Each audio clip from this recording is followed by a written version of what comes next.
आज की वीडियो में हम लोग पढ़ेंगे पोषण के बारे में। तो मनुष्य के शरीर में विभिन्न प्रकार की जैविक क्रियाएं होती हैं। उन क्रियाओं को संपन्न होने के लिए हमें ऊर्जा की आवश्यकता होती है, और वो जो ऊर्जा है वो हमको कहाँ से मिलती है? पोषक पदार्थों से मिलती है।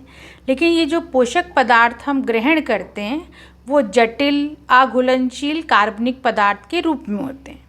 विभिन्न पाचक रसों की सहायता से इसे सरल और घुलनशील रूप में परिवर्तित किया जाता है। तो इस पूरी प्रक्रिया को हम क्या कहते हैं? पोषण कहते हैं। कि भोज्य पदार्थ को ग्रहण करना, फिर उसका पाचन करना और फिर पचित भोज्य पदार्थ को शरीर की विभिन्न कोशिकाओं तक पहुंचाना, ये पूरी प्रोसेस क्या कहलाती है? पोषण कहलाती है।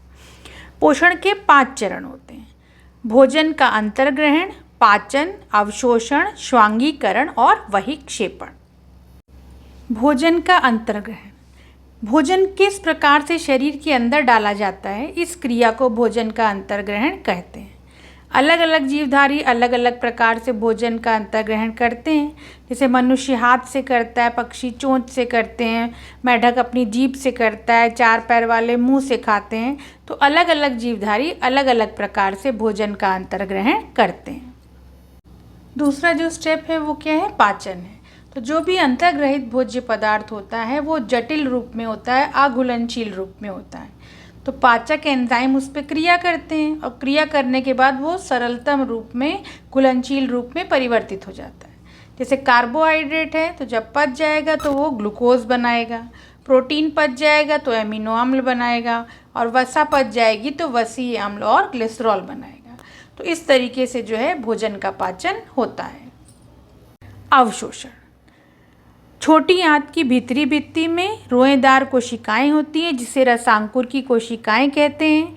जब ये पचित भोज्य पदार्थ छोटी आंत के इस भाग में पहुंचता है तो ये कोशिकाएं इस पचित भोज्य पदार्थ का अवशोषण कर लेती हैं, और अवशोषण के बाद ये जो पचित भोज्य पदार्थ है ये हमारे रक्त में मिल जाता है। इसके बाद श्वांगीकरण है। तो जब रक्त में मिल जाता है तो रुधिर परिसंचरण तंत्र के द्वारा शरीर के विभिन्न भागों में पहुंच जाता है, विभिन्न कोशिकाओं तक पहुंच जाता है। और जब ये पचित भोज्य पदार्थ कोशिका के कोशिका द्रव्य में विलीन हो जाता है तो इस क्रिया को हम क्या कहते हैं? श्वांगीकरण। पचित भोज्य पदार्थ के कोशिका द्रव्य में विलीन होने की क्रिया को श्वांगीकरण कहते हैं।